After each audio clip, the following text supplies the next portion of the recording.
En este video hablaremos del concepto del teorema del límite central dentro del ámbito de la distribución normal de probabilidades, dentro de esta idea de la curva de distribución normal. Recuerden, la idea de la curva de distribución normal se refiere a que estamos asumiendo que una variable aleatoria, cuando es netamente guiada por el azar, usualmente esto ocurre cuando estamos estudiando a las poblaciones. Se asume que las poblaciones se distribuyen a partir de lo que el azar dicta, y en ese sentido empezamos a saber que el azar se distribuye como una curva de distribución normal. Esta es la curva de distribución normal y las características las vimos anteriormente. Entonces, para sustentar esta idea de que en la población las variables aleatorias se distribuyen siempre o tienden a comportarse como una normal, se sustenta a partir de este teorema de la estadística, o este teorema matemático que se llama teorema del límite central. Y esto es lo que sustenta que una muestra se va a distribuir, aun cuando en sí misma no se distribuya, no se parezca mucho a una normal. En el fondo una población sí va a comportarse de esa manera. Los dos supuestos básicos en que se apoya el teorema del límite central son los siguientes. Uno, refiere que el valor asociado a un número amplio de observaciones recolectadas de manera independiente se distribuirá aproximadamente de manera normal. Esto es que a medida que una curva, una muestra, una variable para cual hay la muestra contiene muchos datos, muchos datos es más de 30 hacia infinito. A medida que la muestra es grande, tenderá a distribuirse, la variable tenderá a distribuirse como una normal. Y la segunda condición es que a medida esta normalidad se torna más y más normal a medida que aumenta el número de observaciones o de muestras recopiladas. A partir de este concepto del teorema del límite central, podemos trabajar con el tamaño de una muestra en sí misma, o podemos a su vez trabajar con muchas muestras a la vez. Y en la medida en que eso vaya ocurriendo, esta normalidad cada vez tendrá a ser, valga entre comillas, tenderá a ser más normal. Y esto también nos da pie a incluir un nuevo concepto que se va a llamar distribución muestral. La distribución muestral no es lo mismo que la distribución de una muestra, sino la distribución muestral se va a referir, como lo vamos a ver a continuación, a el conjunto de distribución de muchas muestras a la vez cuando las analizamos de manera simultánea. Para comprobar esto del teorema del límite central, vamos a hacer el ejercicio de construir tres muestras con distintos números de casos y las vamos a comparar en valores de su media y desviación estándar para ver qué tanto se parecen entre sí. Para ello vamos a trabajar con nuestra base de datos, nuestro data frame de datos COVID, y entonces las muestras que vamos a construir es una de 50 individuos, otra de 1000 y una de 10.000 individuos, y las vamos a comparar entre sí. Para construir la muestra de 50 casos, la idea de estas submuestras que vamos a construir es que sean muestras aleatorias para replicar esta idea de el azar o la incertidumbre. Lo que vamos a comprobar es si en el fondo todas se parecen o son diferentes entre sí en términos de sus valores. El primer elemento, el primer argumento para empezar a construir las variables, las muestras aleatorias, y para que todos podamos llegar al mismo resultado, es utilizar un mismo valor semilla.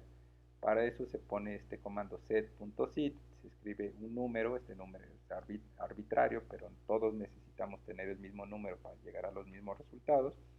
El número es 4321.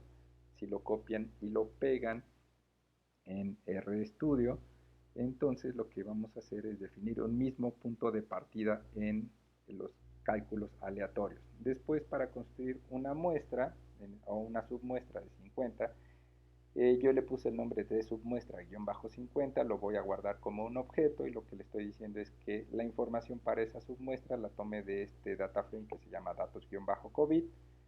Después le digo que aplique un pipe. Entonces toma esta muestra, después aplícale este comando sample-n, que es parte de dplyr. Sample-n hace, recopila de manera aleatoria un conjunto de casos de este data frame y los va a guardar como una nueva muestra. Y dentro de paréntesis le digo size, este es el argumento igual, y le especifico el número de casos que yo quiero que elija de manera aleatoria, en este caso va a ser 50. Si lo copian y lo pegan en RStudio, entonces se debe crear, perdón,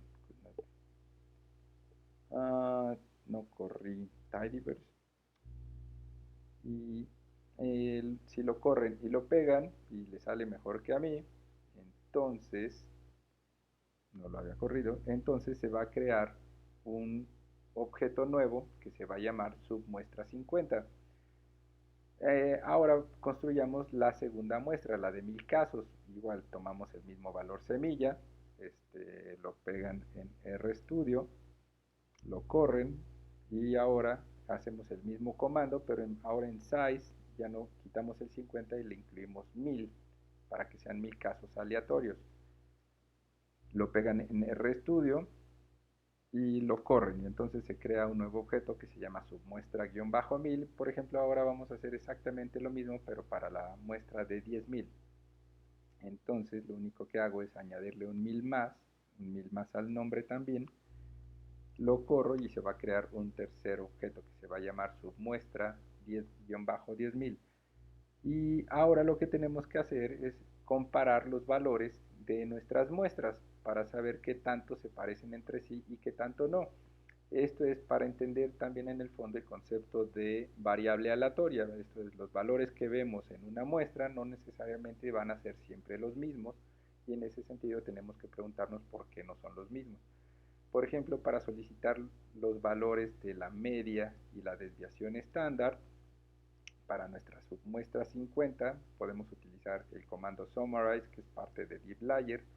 Abrimos paréntesis, el nombre de, vamos a hacer una tabla, primero ponemos el nombre de la media para caso de 50, esto va a ser igual y en esa tabla queremos que nos arroje el valor de min, la media para la edad, y luego la desviación estándar 50 se va a llamar la otra columna y ahí el valor que queremos que nos arroje es el valor de la desviación estándar de la variable edad para este data frame de submuestra 50. Lo copian y por ejemplo lo pegan más abajo y lo corren. Entonces para la muestra de 50 casos la media de edad es de 40.1 y su desviación estándar es de 16. Ahora vamos a ver qué pasa para el caso de la submuestra de 1000. Es con la misma estructura, pero nada más cambiamos el data frame. Si lo copian y lo pegan y lo mandan llamar, en este caso para la submuestra de 1000 casos, la media es de 42 años y la desviación estándar es de 17, vean, entonces, y ahora vamos a hacer lo mismo para la submuestra de 10.000 casos. Entonces tomamos el data frame submuestra 10.000, el mismo comando summarize, lo copiamos y lo pegamos, y al correrlo nos dice que para los 10.000 casos, para esa submuestra, la media es de 42 años y la desviación estándar es de 16.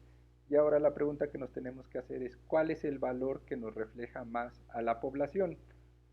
Según, por ejemplo, el teorema del límite central, lo que diría es que a medida que el tamaño de la muestra es más grande, pues tiende a parecerse más al dato de la población. Pero la pregunta es si esto es así o no. Y todo esto pensando en términos de las variables aleatorias. Por ejemplo, vamos a solicitar los mismos datos, por ejemplo, pero ahora para nuestro data frame original, que es datos COVID. Entonces lo único que tenemos que hacer es cambiar el nombre del data frame, datos COVID, y en media vamos a quitarle el 10.000. Estamos trabajando con la misma variable y ahora vamos a solicitar los mismos estadísticos, pero para ahora una muestra de 401.755 casos. Y vean que en el caso de esta muestra, que es todavía más grande, la media es de 42.57 y la desviación estándar es de 16.69. Lo que quiero que se den cuenta es que ninguno de estos valores es exactamente igual, ni tanto en la media, ni tanto en la desviación estándar. Y en ese sentido, estos distintos valores tomen en cuenta que están influidos por el azar, que esos son, si adoptan distintos valores, la pregunta es, si están influidos por el azar, ¿cuál es el que más me refleja lo que pasa en la población? También tomen en cuenta, estamos trabajando con cada una en sí misma es una muestra diferente. Esta es una muestra, esta es otra muestra, esta es otra muestra y esta es una última muestra. Estamos trabajando con 4 muestras a la vez y la pregunta es ¿cuál es la que se acerca más a la población? Bueno, en este momento no lo sabemos, pero un ejercicio adicional va a ser construir una distribución de muestras o una distribución muestral, porque hasta ahorita lo que vimos fue la distribución de una muestra a la vez, pero esto nos hace pensar sobre el teorema del límite central